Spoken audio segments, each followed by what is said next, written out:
Toi whaatalo whātu telefo le si whongole lo mua mai Sāmoa, e le wholonga lo tātua tunu lea utini mai e le whaai ungol nei fwoi vai yaso. Ai usi mai e le whaafonga i se whaao poponga, o nisi o Tala i meo lo tutupu isi o tātua tunu.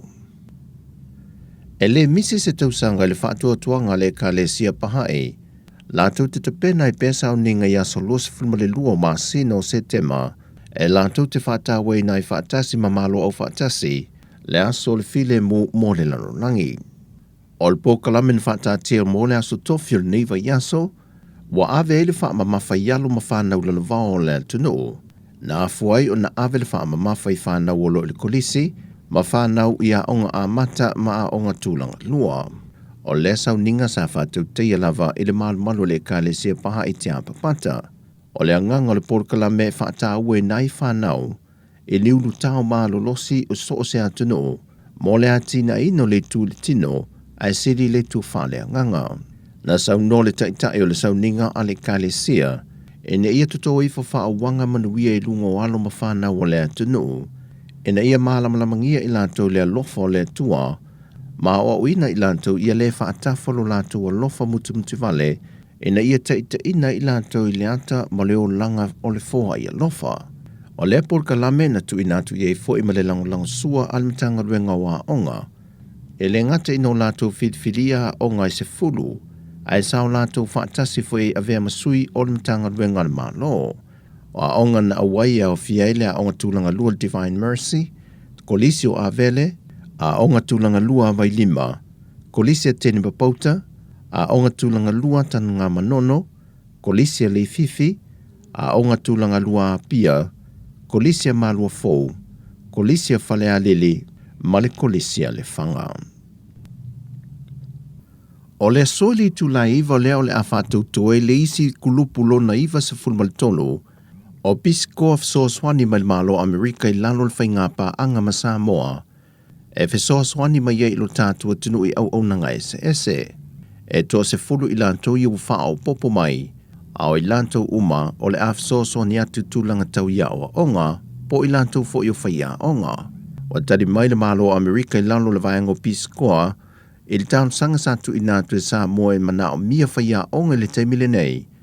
Ia o onga e tau le numera, whaitau tusi, le ingilisi, whapea fo i male whaasae nisi.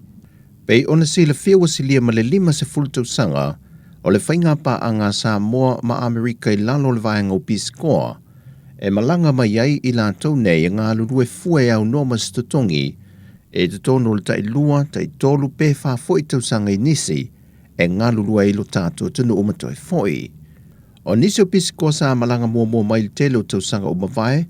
wa alo iyo na vea matangata Sāmoa,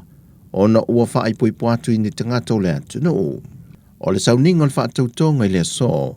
o le a whaia le wharisa mo le investea o le atunu, e le papai ngala. O le reporti mwha monga le official foi numera, wātangia manino e le palasi lalo tangata malanga mai le atunu i le masino au kuso, e na ua whaatusa atu le masino iulai, lea e 5% ua whaai tiati ai. Ai o se whainga fōua mai tawina i wha monga, o le tō tele o i lanto i ua malanga mai le atunu, ua palasi le foi numero i lanto e a ngai whalitali malo, ai wa tō tele atu i lanto e a ngai a inga, mai lanto e no nofo i whale nofu tutongi o a inga e ese mai whale tali malo.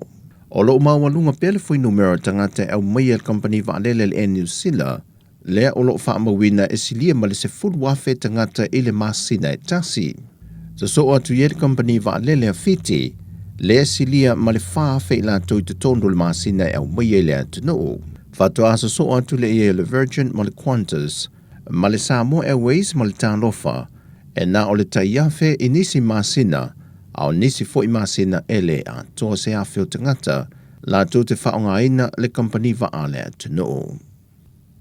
O lo wha awau ma wha ngā solo pele wha inu ngā whala au le mumu, ale matanga luenga le soifua malo lo ina,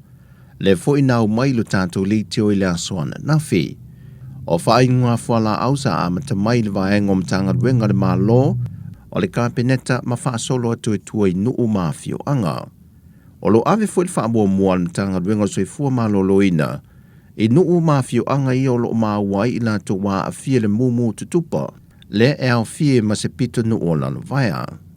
O sa vai ua whaasopolia le 85% e lanto ua mai a whaainu whala au, a o polu e na o leona se 10% wau sia. O tangata umo lea tunu e anga vaa le whaainu o whala au le mumu tutupa, mai fua foi le tele o whala au na te tau mawhaina i lona mamafa pea mai au na fua. Peitai o vaenga e tolo tangata lea tunu e le mawhai on tau mawhaina le whainga whala au le nei teimi. E au fiei tina whai le lele whato a fitu aso talu o naola le pepe, o tina maitanga, mai lantou o lo tau fiei ngase i whale mai lea tunu. O lo nau mtanga luenga o soifua maloloina, o le whaai ungo le maasina le nei te tau o na sopolia a toa ai lea tunu, e le whaai ngā whala au le mumu tutupa, ina ia puia masaunga le mo lo tātou o tunu. Ua whamaunia mai initial report umwhain whaamatu mai elvaeng o le fesa po le tinei mu, o le company spare parts le Antong, lea sa whaatama ia e le afi, lea e so so pe tua oi malfale aingo le Sunrise. O le aso na nafi sa tāpu nia le Sunrise le aso a toe le ita talaina, o no ngā luenga toe siaki a toa ai le vaenga o le elitise, o paipo whaungkesi o le mukuka o le fale ainga,